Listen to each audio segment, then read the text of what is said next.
Replay. Hope is not a good strategy for growing your law firm with Michael Duffy, episode 250. Are you ready to make your law firm a profit-generating machine that will free up your time and skyrocket your impact? With more than 2 decades of business growth experience and having proven that you can be successful while prioritizing your family and your impact, introducing the Profit with Law podcast. I am your host, the creator of the Firm Differentiator 10X Effect, Moshe Amsel. Well, hello and welcome to another great guest interview here on the Profit with Law podcast. I'm your host, Moshe Amsel. And for those of you tuning in for the first time, you're in for a treat. We have a super special guest today. This is an attorney of a very large law firm who's going to help us navigate and share and talk about what it was like to grow his firm to that size. And we're going to talk about the challenges that are facing his firm today versus what you might be experiencing. We're at whatever size firm you are at. So I'm really excited to have our guest on today, and I appreciate him coming and joining us and spending his time with us. Finding amazing employees is the toughest job for any business, and especially for a law firm. You deserve to be the law firm owner you've always wanted to be, but you can't get there without a great team. Get Staffed Up helps you build your all-star team by staffing your law firm with incredible full-time offshore virtual assistants. Work with Get Staffed Up to save money and your biggest resource, time, while they find you the best English-speaking VAs in the world. Hashtag delegate your way to freedom. To learn more, go to profitwithlaw.com/get staffed up. profitwithlaw.com/get staffed up. Thanks to our sponsor, Smith AI. Smith AI is a superior virtual receptionist service for small businesses. They specialize in working with solo and small law firms. I discovered Smith AI a couple of years ago and was blown away by their range of services, which are available at a cost any attorney, even those of you in the smallest solo practice, can afford.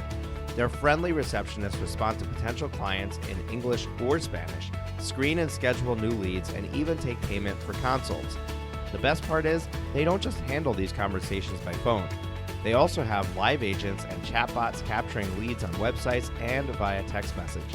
If there's one growth hack to your practice, this is it. Smith's friendly gatekeepers can staff your front lines. They'll capture new leads while you work uninterrupted. You can finally have the peace of mind that while you're working, you're not missing out on future work. Plans start at just $210 a month for calls and $140 a month for chats. They even offer a totally free chatbot, so there's no excuse. Try Smith AI today and see for yourself why attorneys like Justy Nickel in Colorado say Smith AI receptionists are the secret to business growth and client happiness. Smith AI offers a free trial, and podcast listeners can get an extra $100 discount with promo code ProfitLaw100. That's ProfitLaw100. Sign up and learn more at www.smith.ai. Trust me when I say, don't let another day go by. Try Smith AI. Let me introduce you to our guest, Michael E. Duffy, managing partner of Long Island, New York law firm Duffy & Duffy. He's a highly experienced civil litigator with a passion for the law and a desire to represent victims of medical malpractice. Mr. Duffy concentrates his practice on catastrophically injured victims and wrongful death claims involving medical malpractice and personal injury in New York. Throughout his career, he has been actively involved in a number of professional organizations and has been repeatedly named best lawyers in America. He has recovered millions of dollars on behalf of his clients, and his landmark settlements have been widely publicized both locally and nationally. If you haven't heard of him yet, you've heard of him now. Michael Duffy. Mike, welcome to the show. Good morning. Thank you. Thank you very much for having me here. It's my absolute pleasure, and I appreciate the time that you're going to give us today. I like to start off easy. Some people may not know who you are. Even the ones who know who you are may think of you in a revered status. They don't know you as a person. Take us to the person, Mike. You know, you went to law school, you started a law firm. Talk about that story. How did you get started, and how did you get to the size firm that you are today? Well, thank you. First of all, anybody who holds me, or frankly any lawyer in a revered status, should rethink their priorities. Well, thank you. I started the firm basically right out of law school. I went to St. John's Law School, having gone to St. John's undergrad as well. I went to law school for a number of reasons. First of all, it was a really bad economic market. I was a finance major, intending entirely to go to Wall Street, and there were just no jobs. So I went to law school. My father had been in the law for many, many years, and kind of grew up at his knee. Me and my 4 siblings, all from a very young age, he would make his bedtime reading to us, reading anatomy books and things of that nature, because he was a medical malpractice lawyer, as silly as that may sound. But, children don't care what their father is reading to them as long as their father is reading to them. So I went to law school. I graduated in 1994. I had been working from the time I was about 20 years old. I had been working at a small law firm on Long Island. And at that law firm, we did mostly criminal defense work and some general small personal injury type work. When I got out of law school, I went there for about 6 months right after I took the bar. And in October of 1996, or maybe it was a little longer than 6 months. In October of 1996, I started this firm. At that time, my dad was working at a firm in Manhattan. Michael, can I jump in for 1 second? Yeah. Did you work for another firm before you started your firm? Was there a period of time that you worked somewhere else? Yeah, so it was probably about a year as a lawyer that I worked for a firm called Mason and Tinney in Mineola, New York.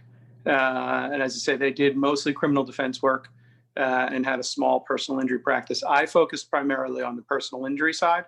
I did do some of the criminal defense work, but mostly the personal injury side. When I left there, I left for a number of reasons, most of it having to do with wanting to make more money, just like everybody else. I felt I could make more money on my own. So I started the law firm, and in a sort of fit of hubris, refused to accept any help from my father or frankly anybody else who I should have looked to for help. But I was young and dumb, so started the firm. Within about 4 months, I started thinking I better look for a job because this was not going to work out. And fortunately, I managed to get a hold of a case and tried that case in Suffolk County and won the case. That case sort of launched the firm. I started from that point forward taking in many trials from many people around Long Island. At that time, there were a lot of law firms, small law firms, that had a few medical malpractice cases, but didn't really know what they were doing with them. So I went around and I talked to all of them and made the deal with each or as many as I could, that I would try the case and we would split the fee. And worst case scenario for them was they got rid of those cases out of their office. I referred to it at the time as the stinky fish store, because I went around and I said to each lawyer, you have a case that's in the corner of your office and it stinks like bad fish because it's never going to get better. Let's deal with it. We'll take care of it now. So I went around and I tried a lot of cases. And in a 2-year period, I tried about 15 medical malpractice cases on Long Island to verdict, another 20 or so that I picked juries and resolved the cases, and many others that I resolved before picking the jury. In doing that, started building a bit of a reputation for being able to try medical malpractice cases, or frankly, any case. Before that, I say we because my wife was with me the entire time. So anytime I think about it, I think about the two of us doing it together. But I also did a lot of everything. Whatever came in the door, in order to pay the bills, I did what needed to be done. I did house closings, I did criminal defense work, I did zoning law, which frankly I knew nothing about, but I figured out enough to write paper to try to get Home Depot into a jurisdiction. Basically did whatever was necessary. I developed a group of lawyers in Nassau and Suffolk County where I would agree to go do overnight arraignments in the city for them because they didn't want to get out of bed, and I did. And they would pay me $50 or $100 to do it, but I had a mortgage and a baby and a wife and did what had to be done. So those are the things that every lawyer who has a small firm or a single lawyer firm does. We all do it. You do what is necessary to pay the bills, and you hope that you can develop the specialty you want to develop while you're doing that. So went like that for a number of years, and was trying medical malpractice cases and had every intention of staying by myself. And in a relatively small firm, I had 2 associates by 2000. And at that time, my father made the decision to leave his firm in the city, and basically told me he was going to come out to Long Island and start his own law firm and compete against me in medical malpractice. That seemed like a really bad idea to me. He had a lot more experience than I did and had a lot bigger verdicts than I did. So I did not want to be competing with him. I also did not really want to be in business with him. He and I had a very healthy, competitive streak between the two of us. So ultimately, we set that aside and we made a deal. So starting in 2001, my father joined us. And when he came on board, a lot changed in our business. He was not content to do whatever was necessary. So we put a lot of effort and time and money and resources into building up the firm that we have today. Unfortunately, my dad passed last December, but until that time, thank you. Until that time, we had just a wonderful 20-year run together. That's awesome. There's so many different places I can go with the story and questions that I have. Let me go back to the beginning. When you first started, did you ever question whether 1 year of experience out in the industry was enough before starting your own firm in the early days? Well, I had the hubris of youth. So when I first started, like day one, no, I didn't think about that at all because I didn't really know what went into it. I can tell you that I called my father at his office in Manhattan and told him I was leaving and I'm going to start my own law firm. And he immediately said, go back inside and get your job back because this is not going to be as easy as you think it is. And honestly, I think that had he not been so aggressive about telling me that it wasn't going to work, that I might well have done that, particularly when several months later, no work was coming in. I started in October, and by the springtime, I had worked through the resources I'd set aside to start my firm. And the things that I thought were going to happen didn't really happen at first. Cases did not easily settle. Things that I thought were slam dunk cases that we were going to be able to rely upon just didn't happen. So by the 6-month mark, certainly, I was sure we were going to fail. But we persevered, and I got, as I said earlier, I was able to try a particular medical malpractice case, and was fortunate enough to win it. And in doing so, sort of launched where things went from there. But in the early days, yes, it was insanely stressful, very, very challenging, very difficult. The major benefit was the overhead was non-existent. I didn't have an office. I worked out of my garage. And my daughter, who's now in law school herself, was stapling papers for me and collating things. So we had a really small staff. So it certainly was a challenge, and it took a lot of perseverance to stay the course. Yeah, absolutely. Now, when you say that at the beginning, you you went out and you were looking for those stinky fish cases, the cases that people just didn't want to have, Yeah. get it off their plate. I'm assuming that those are all contingencies, so you weren't getting paid until until they were completed. How did you navigate all that? I'm sure that they weren't all winners, right? You were going to work No. them, you were going to take them through to trial and see them through to the end. Part of why they were a stinky fish probably was because they didn't have a great legal position to begin with. Right. So, what did that look like? Like what percentage of wins did you need to be able to survive? And how did you navigate that runway until those wins started coming through? Well, we didn't really need a lot to succeed. We needed just enough to pay our bills. We, at that time, I wasn't looking to buy big houses and Mercedes-Benz and things of that nature. I was looking to pay the bills and build a reputation. I looked at the entire process as another year in school that I was learning, and I was putting in my dues to get the experience necessary to build what I wanted ultimately to have. And my wife tells the great story. At that time, there were a lot of credit card offers where you could transfer a balance for zero interest and zero payments, and you didn't have to make any payments for 6 or 8 or 10 months, whatever the opportunity was. And my wife became a pro at moving credit card balances from one card to another and shutting down an old card and moving the debt until the debt of paying our lives, not exorbitant debt, just groceries and diapers for my daughter and things of that nature. So it was really a challenge.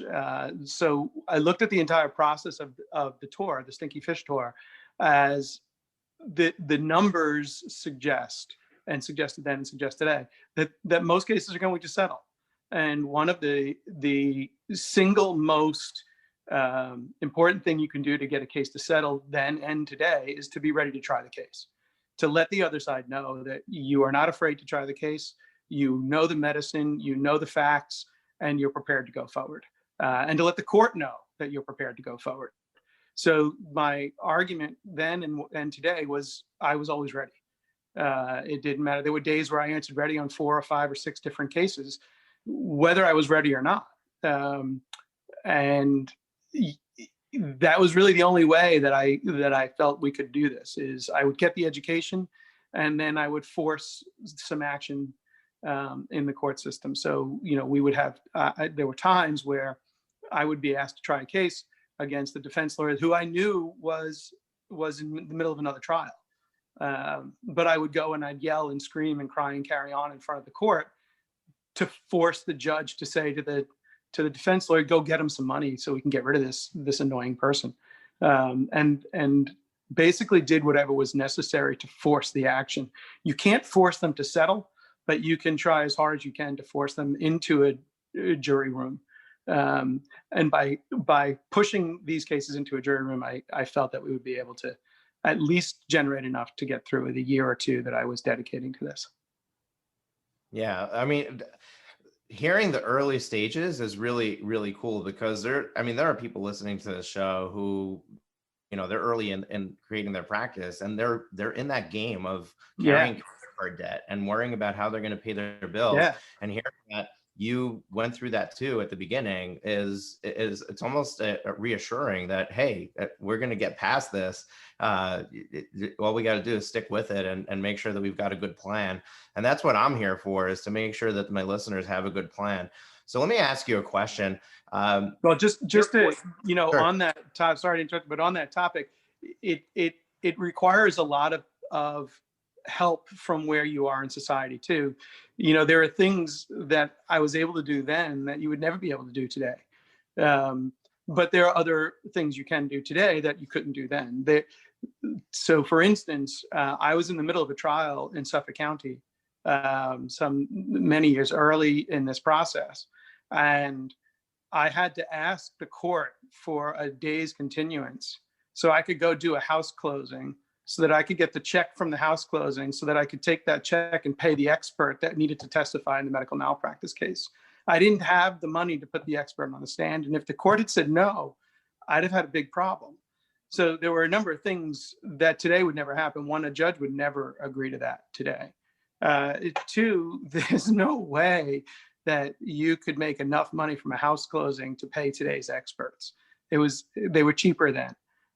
It wasn't quite as common to have experts or doctors who spent most of their career testifying. Really, back then, I was paying them for their time. So whatever the dollars we paid was commensurate with the time. So today, they're going to charge a whole lot more. But you can do things today that really I couldn't do then. There were only 2 or 3 firms at that time who were doing medical malpractice on a larger scale.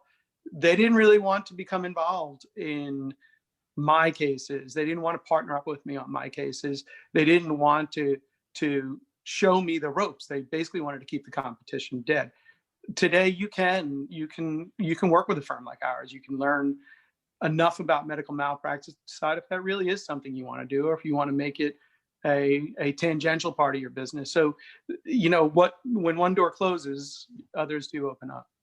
Yeah, there's also today there are finance companies specifically financing the costs of a medical malpractice case, where the onus is still on the law firm, but at least they're providing that cash to get those expert witnesses or the extensive reports or things that you need to purchase in order to get that case through.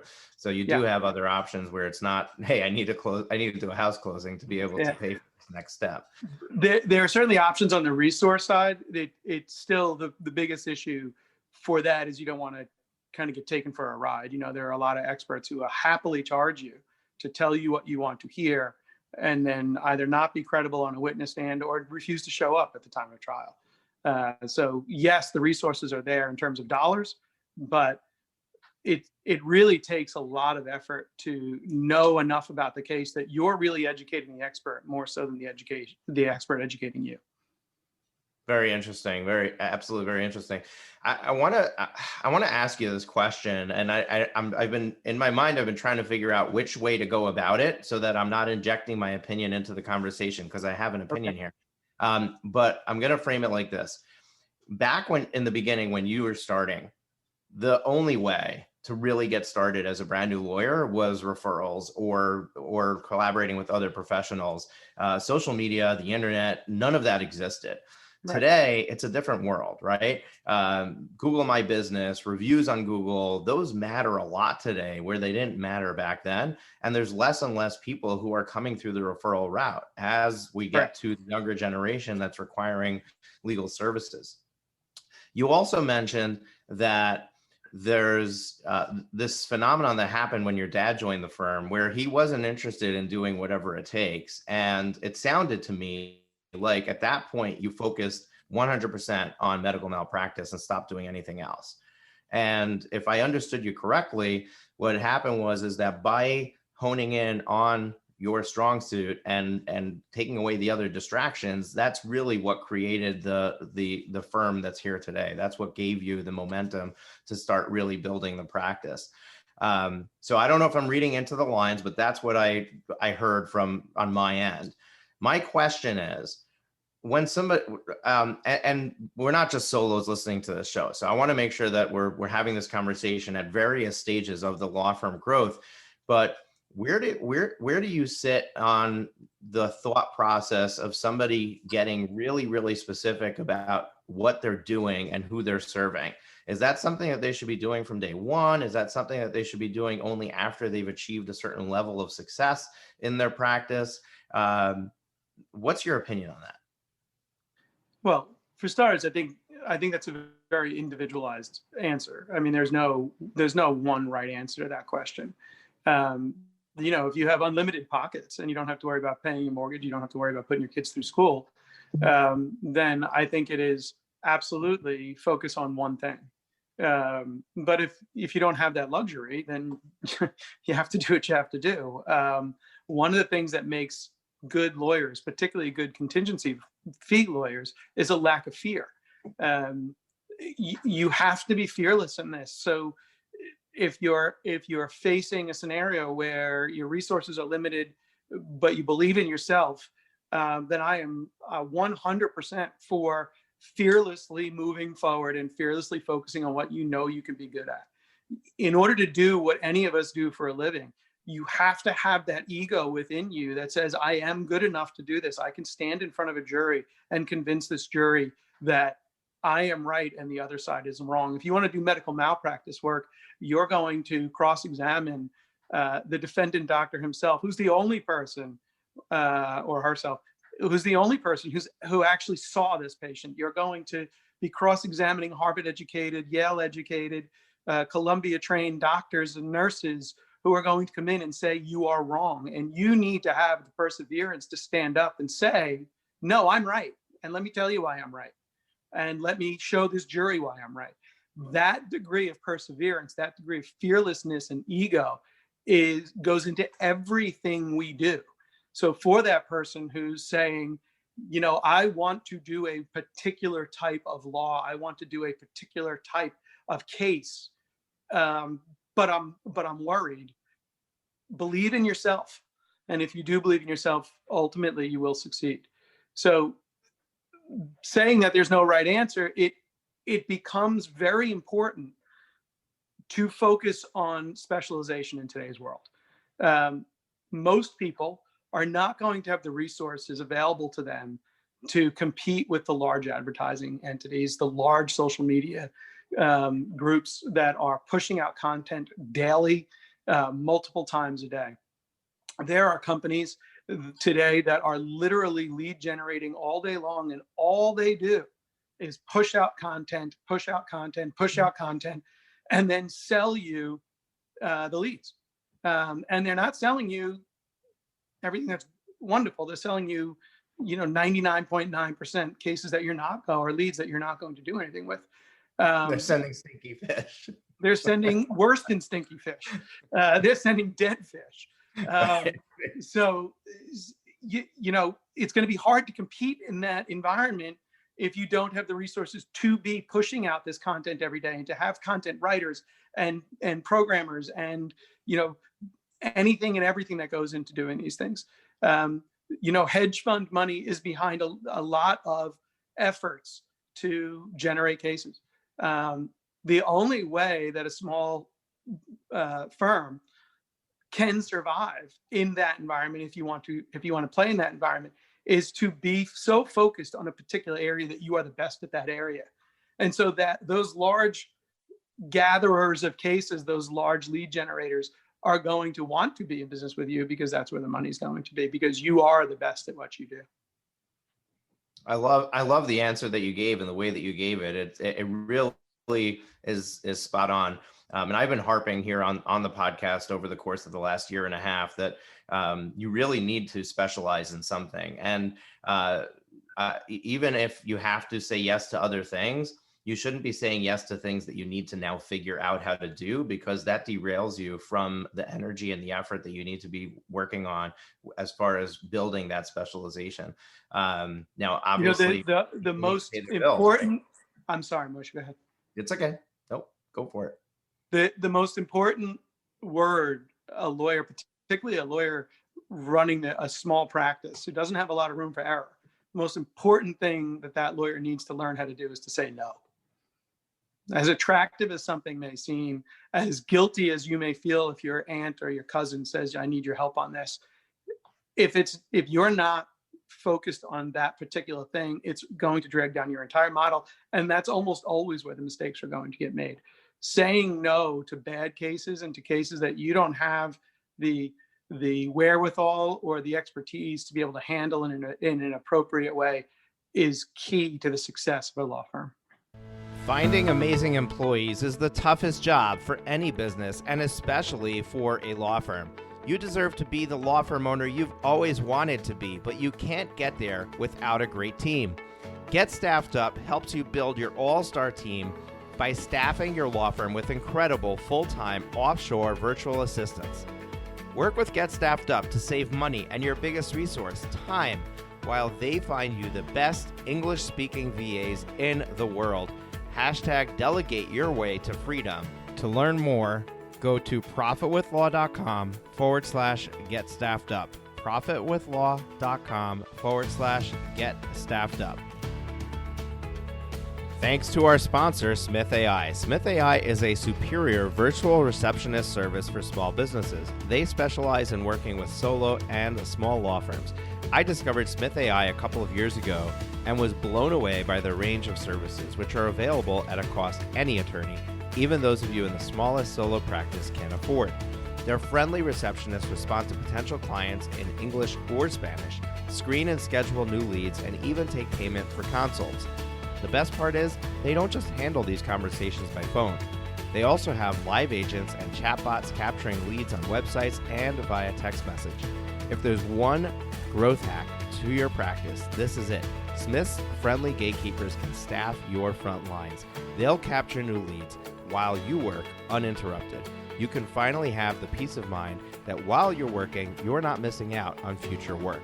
Plans start at just $210 a month for calls and $140 a month for chats. They even offer a totally free chatbot, so there's no excuse. Try Smith AI today and see for yourself why attorneys like Justy Nickel in Colorado say Smith AI receptionists are the secret to business growth and client happiness. Smith AI offers a free trial, and podcast listeners can get an extra $100 discount with promo code ProfitLaw100. That's ProfitLaw100. Sign up and learn more at www.smith.ai. Trust me when I say, don't let another day go by. Try Smith AI. Yeah, I love that. I absolutely love that. I want to switch gears now to the growth of the firm. You're now you have 100 people or 100 associates. I can't even keep track. No. We have 14 lawyers, I think, and then a whole lot of support staff. Okay, so you've grown quite a bit since those early garage days. In the navigation of that growth, where do you think the big pain points were? Or maybe if I ask the question a little bit differently, if you had to look back at the journey, what are the things that if you did this again, you would be smarter and would do differently? Everything. The best way I can answer that is that our initial model was to really not concern ourselves as much. When I say initial model, I mean after my father joined us, was to focus less on what was going out the door as long as more was coming in the door. So we focused intently on revenue without really addressing expense. And that led us to a scenario where we had way too much expense, frankly, and way too much wasted expense. The things that the major thing I would do differently is to do things more the way we do them now. And that is that everything has to have a purpose. And you, as the leader of the firm, as the managing partner, as the solo practice attorney, you need to know precisely why you're spending the dollar you're spending and what is generating out of that dollar. It may seem a lot easier to say, I don't like the lien collection portion of this business. I'll just hire someone to come in and they'll focus on that and alleviate that burden. And it does alleviate the burden as long as the person knows what they're doing. The problem is that that's dead money. You're taking that money out of fee that you're generating and doesn't generate any other fee for you. So it becomes an expense that's not revenue generating. So I would urge anybody who's going to try to build out their firm to understand what the purpose is for the expenses that they're undertaking. If you're going to buy into advertising, or you're going to, purchase social media, buy into a social media campaign, you need to know what's coming out of that campaign. Name recognition is wonderful and certainly helps as part of a broader brand building concept. But if you can't identify what cases are coming out of that, or at least what leads are coming out of that, then you're wasting your money. Because I promise you, every outside contractor will tell you all of your cases are coming because of that individual. That is almost certainly not true. So you need to be able to identify on each and every expense you undertake. Sorry about that. That's okay. Yeah.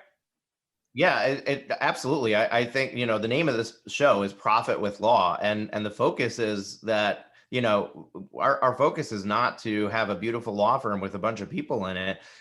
When I first started my business, I had 5 law firm clients in my accounting business, and the common denominator amongst all 5 of those was beautiful office, nice sized staff, cases coming through the door, and then the owner transferring personal funds to make payroll every Right, payroll cycle. right. And that's what I saw. And I said, wait a second, there's a problem here. This needs to be addressed. Let me go out into the marketplace and see if I can help. And that's when I started this show, Profit with Law. So the name of the show says it all. The name of the game is to bring money home, not to bring it in the door and then send it right back out the door. And I love where you went with this, that you need to have a plan. You need to know what your goal is. You need to be able to Absolutely. track it. You need to be able to measure it. You need to be able to know that this is working or it's not working. And I love that highlight that you've provided. When it comes to team building, you had mentioned that, in the name of the game, and at least in medical malpractice, is you need to be fearless. You need to be able to, at every moment, be sure of yourself and know that this is, that you've got the upper hand. You're going to win. What's it like finding the staff that are fearless? Like how do you determine in an interview whether that person is going to be the person who's got the right ego, who's got the right attitude, who's got the grit to go through, and see this through to trial and be able to manage, in the courtroom the way that you're describing? Well, I think that there's never a time where you are 100% sure during an interview process that someone's right. What I try to do is look for traits that I think will be helpful. For instance, medical malpractice, which is our bread and butter. Certainly, we do a lot of other things now, but medical malpractice remains our bread and butter. The vast majority of those cases, if you choose your cases correctly, are not going to go to trial. So when I'm interviewing someone for a new position, I'm certainly concerned as to whether I think they'll be able to try a case. I'm far more concerned with whether I think they'll be able to understand the medicine, understand the legal aspect of medical malpractice, and be able really to focus their attention on the logical transition of the medicine as it exists there into the law. Because ultimately every medical malpractice case that we take is an exercise in logic. If a claim of malpractice does not make logical sense to a jury, you're not going to win. You can have a case where they miscast a broken bone. If that miscast broken bone came after the gentleman had been in a horrific car accident and he had 74 broken bones, it doesn't make logical sense that a jury's going to hold that doctor accountable for that one bone when he was trying to save this person's life. So we need to take everything we do and apply logic to it. So when I'm doing this interview process, I generally do an interview process similar to what we're doing here, a back and forth conversation, where I'm trying to determine the relative intellect of the person, and I try to throw logical questions to the candidate, so I can get a sense of how their mind works, how quickly their mind works, and how they're able to move from one position to the next in a logical fashion. So that's how I do it. How everybody else does it, a lot of people focus, frankly, on the wrong things. They look for someone who perhaps has had some success in other cases. That's great, but ultimately, and that's important, but ultimately the success of a case rises and falls on the case itself and on the workup of that case, starting with the case selection process. So while someone may have had some great success in a trial, that doesn't happen unless everything was done right to get the case to that position of trial. And if that person's only coming in at the end, just a straight trial lawyer, coming in at the end, taking somebody else's work product and now being able to present that to a jury, it's valuable for sure that they can present that to a jury. But if they can't do all the other steps, going back to the question of profit, I now need two lawyers, one to do all the workup and one to try the case. That's going to cost me twice as much, if not more than twice as much. So I'm looking for that person always who can take a case from phone call to jury selection. That's what I'm looking for. Awesome. So let me ask you this. You're in a different position today than you were many years ago as far as what you can afford in your marketing. On the marketing side, and the various campaigns that you do, and we don't need to go into all of them, what do you think is the best use of marketing dollars today that you guys are spending that's producing the best results, at least in your industry, in the malpractice industry? Right this moment, AdWords is our biggest driver of business. In that regard, certainly the referral relationships you made reference to earlier continue to be vitally important. It is without question that the flow of cases coming through other lawyers is different today than it was 15 or 20 years ago. That's unquestionably true. But it is still important that you are part of this dialogue in terms of the referral relationships, because people look for confirmation. They may find your name online or hear about you in a podcast or whatever it may be, but then they're going to ask around about you. So, Mike, I couldn't agree with you more. I think that often attorneys tend to overlook the referral piece, and they start to focus on the shiny rocks, the shiny object syndrome of, oh, I got to do Facebook Lives, and maybe I got to hire a marketing agency to do this. It all starts with referrals. Even today, I think when somebody first starts their law firm, that every single professional that might be able to refer them business should know that they're in business. Every family member that might be able to send them business should know that they're in business. And then from there, anybody that walks through the firm, anybody who becomes a client should get the best experience, so that when you're done, they're now a referral source. And also, in today's day and age, they're writing a Google review for you, or they're wherever the review is important for you, that they're writing that review and giving you that feedback, so that somebody else who's checking you out gets that good information from you. So I recognize that that's important, but I also recognize that that's not enough, right? You have to, at least this is my opinion, you have to be able to control your own destiny. You have to be able to turn the faucet on and off. You can't just hope that the referrals are going to come in at the right time. So referrals are important, and they're a decent, potentially a decent piece of your business, but they're not predictable. And if you want to grow a firm, you have to be able to grow it predictably, which is why we have to look at these other things.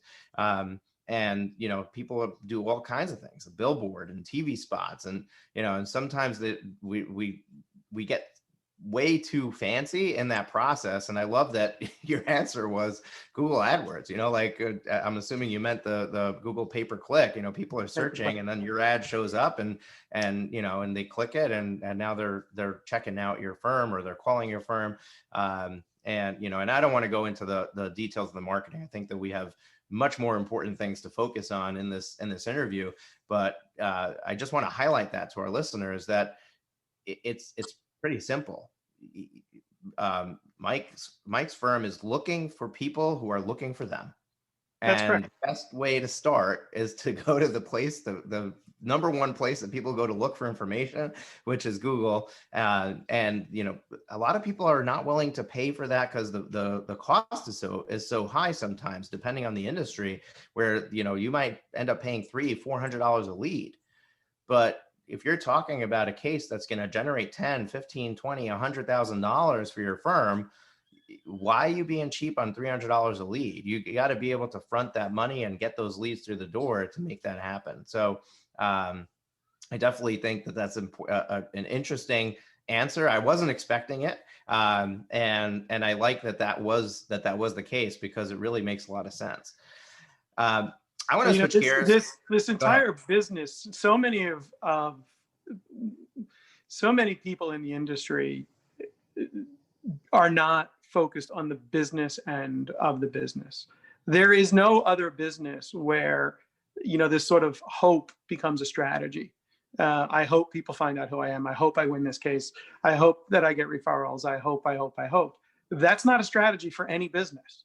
If you're selling widgets, you better be out there telling people you sell widgets, however that comes about. Amazon spends fortunes of money advertising. It didn't come by accident.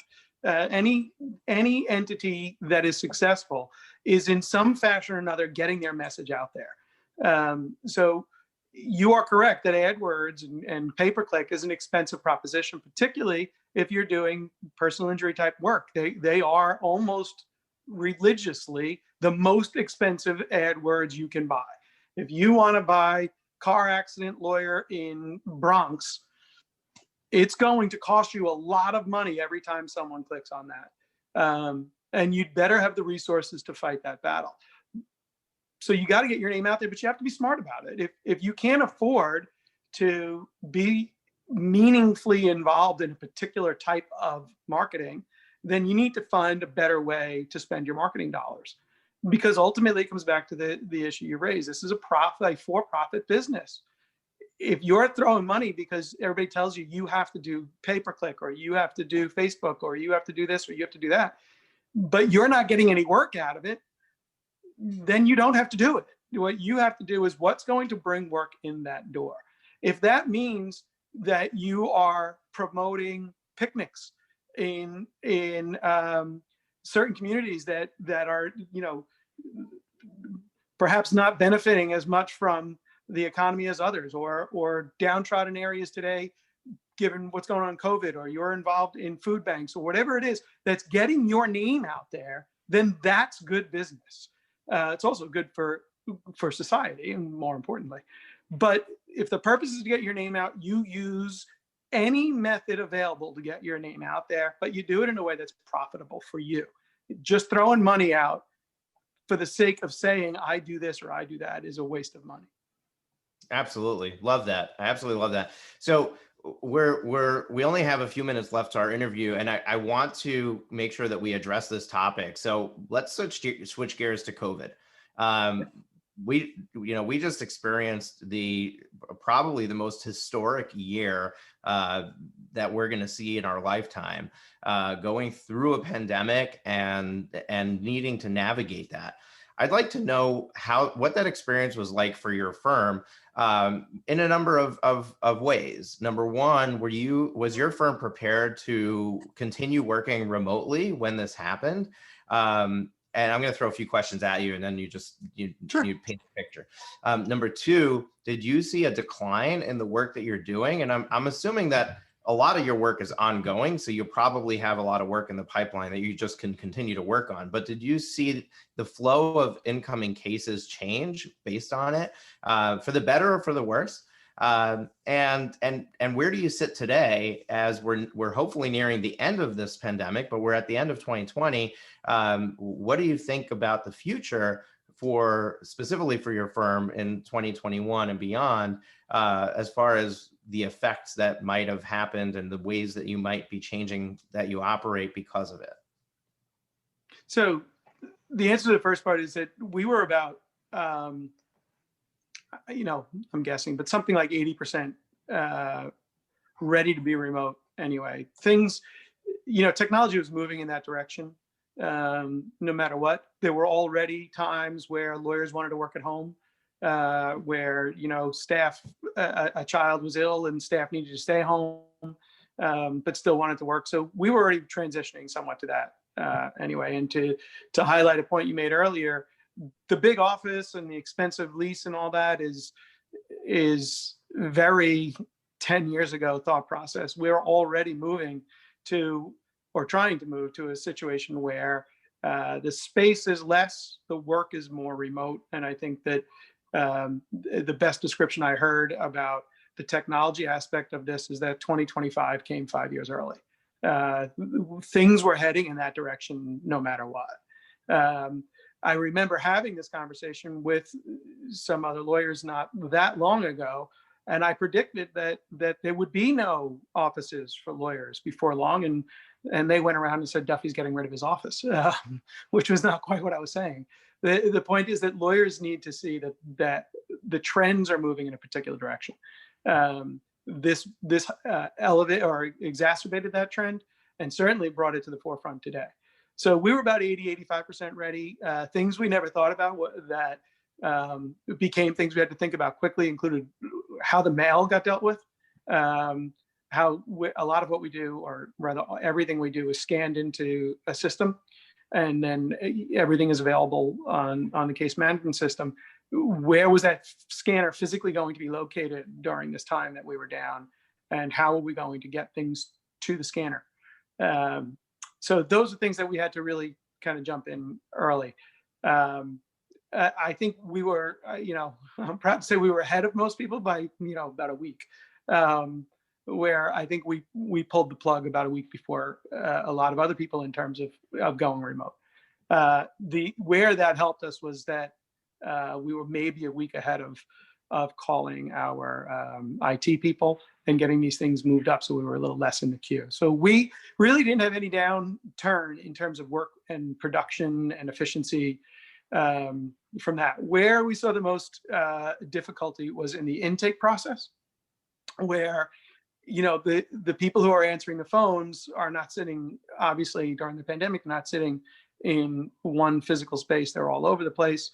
Getting people to getting clients to become comfortable with Zoom and telephone interviews rather than in-face interviews or person-to-person interviews, and getting them comfortable with signing retainers and authorizations and the things necessary to begin an investigation remotely as opposed to in person. Those were some of the sort of stickier things that took a little time to sort themselves out. So within a short period of time, those things worked themselves out, and we didn't really have those problems. The intakes themselves, the new matters, continued to come in. Without question, the governor instituting an immunity, which I would argue is completely unnecessary and probably unconstitutional, but doing it nonetheless impacted those cases coming in, impacted our view of those cases coming in and what we thought we could and could not do with them, what we were willing to challenge and what we were unwilling to challenge. That certainly impacted things. But the single biggest thing that impacted MediMal was the healthcare delivery service out in the world, that people simply weren't going to the hospital. They weren't seeing their doctor. People are today far less likely to spend an afternoon in an emergency room than they might otherwise have been. So fewer patient interactions, fewer case calls coming in. So our focus really has been intently on the quality of what's coming in. And thus far, knock wood, things have seen no downturn in that regard. So we're very hopeful about where things are going. We didn't lay anybody off. Everybody has remained on full salary for the entirety of this, and our every expectation is that will continue. I suspect that we probably won't have jury trials back for the better part of next year. That certainly will make things different in terms of how you go about moving your cases without the hammer of a trial behind you.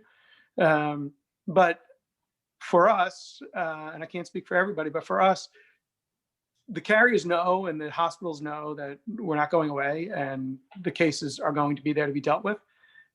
So we've really haven't seen much in the way of a problem in terms of getting our cases settled. I think that might have been different if maybe we weren't as much of a known entity in medical malpractice and they didn't know what our cases were, right? Our focus when a case comes in, we make sure we're right. It can take a year or more to make a decision on a case because we break down every single possible defense and figure out why we're right, and the carriers know that. So, I think that helps out. Where I think things are going for everybody, I think things are going to go smaller. I think the ultimate impact of this downturn is that firms are going to be less inclined to get bigger and bigger and bigger and bigger and bigger. And I think, frankly, that the smaller firm has an economic advantage in today's world than the larger firm. There are firms in Manhattan that have 15 or 20 equity partners. Frankly, I have no idea how they're going to manage that. They don't have the ability to limit their overhead without stopping taking money, which of course impacts every aspect of their lives. So your show is about profit and the law. I think that the focus will be more on how you limit your expenses, because the opportunities for settlements for the next year or so are going to be somewhat less obvious than they may have been in the past. So I think you're really going to start to see some lawyers choose not to come back. Some lawyers choose to get out of this business altogether. Cases like medical malpractice cases that require a lot of resources to be able to bring them to conclusion. A significant medical malpractice case can cost $120,000 to bring all the way through to conclusion. I think you're going to see people less inclined to be involved in those cases because of the dedication of resources necessary. So I think you're going to see some upheaval, and I think that that's not necessarily a bad thing in the law, as long as everybody focuses on doing it well. Now, do you think that the lack of willingness to get involved in those really, really large cases is going to mean that those that people in facing those the victims that are trying to bring those cases forward are going to have a hard time getting access to justice because of it, or do you think it's just going to be an opportunity for the handful of practices that are willing to take those, that they're just going to continue to get more and more of the market share of that? I think it's more likely that cases that perhaps shouldn't be brought are not going to be brought. I think people that handle medical malpractice cases on a consistent basis and have a system for doing that are doing similar things to what we're doing. You make sure you're right. You're really digging in. You're spending the money up front to make sure you're right. I don't think that changes.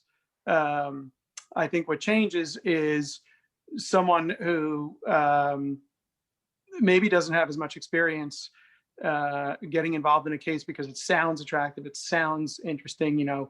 We get a call pretty much twice a week about a perforated colon during a colonoscopy. It always sounds attractive. It's never malpractice, or almost never malpractice. People getting involved in cases like that where they shouldn't, I think that is likely going to be less significant a situation than it is today. But I think that if you're, it's like anything else. People keep an eye out for significant damages cases. So I think certainly the most egregiously damaged and harmed people will continue to find lawyers.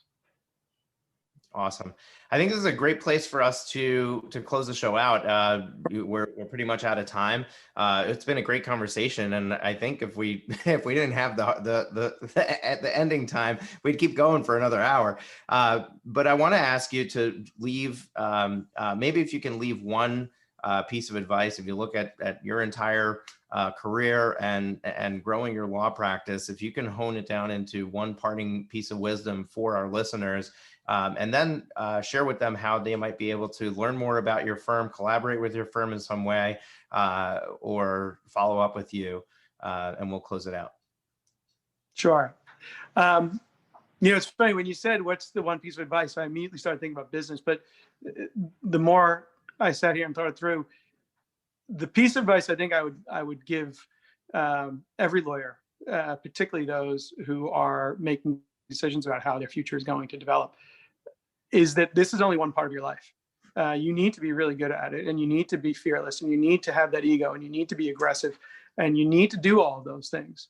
But I think if the pandemic has shown us anything, it's that there is a whole lot more to life than all of the things that we're talking about today. And you need to be able to enjoy those things. You don't want to get to the end and say, man, I built this great business, but my kids don't know me and my wife hates me and and so on and so forth. And I never enjoyed life. I think you really want to have a business for the purpose of having a life. So I think that you want to be really focused and stressing the importance of your life on your business. And as new agey as that may sound, the reality is you can't be good at what we do if you're miserable in life. So you really need to be focused on the important things in life and whatever is important to you. Everybody's different. As far as the business is concerned, I go back to what I said. You need to be fearless. You need to absolutely believe in yourself 100%. You cannot question your ability. Certainly question the facts of your case and question your strategy and challenge yourself every step of the way to make sure that you get through to this jury what it is you want to present. But never question yourself. Never question your ability. Strategy question, individual not. As far as your last question, we very much look forward to working with any of your listeners who would like to participate in cases we handle. Anybody can reach me at mduffy@duffylaw.com. You can call the office. I can give you a number if you want, but it's on the website. But what we would encourage people to do is, if you think you have a medical malpractice case and you're not entirely sure what to do with it, if you think you have a big damages case and it's really attractive to you, but you're not entirely sure how to maximize the value of that case, give us a call. If we can help you, we will. If we can't, we'll certainly see what we can do to guide you in the right direction. Awesome. That's very kind of you, and really appreciate you sharing throughout the last hour. This has been a wonderful conversation. I've really enjoyed it. And Mike, it's a pleasure meeting you. And my listeners are thank you. My listeners are thrilled, I'm sure, at the end of this episode. So folks, if you really enjoyed this interview, there's one thing that you can do for us. Just reach out to a colleague and tell them, hey, check this episode out. This was really good. We'd love to get some more listeners. The best way we do that is by you sharing it. It's the ultimate referral program. If every one of my listeners shares this episode out with with somebody else, we double our listeners. So that's the one ask I have for you. If you're not subscribed to this show, make sure to hit the subscribe button. Mike, it's been a pleasure. Folks, we're going to catch you. We're here twice a week. We'll catch you on our next episode. Take care. Thank you. You're welcome. Thank you for tuning into the Profit with Law podcast. Your feedback is extremely valuable to us, as well as helping us reach more people with this valuable content. Please leave us a rating and review in your favorite podcast directory. Join us again next time when we are back with even more strategies to profit with law.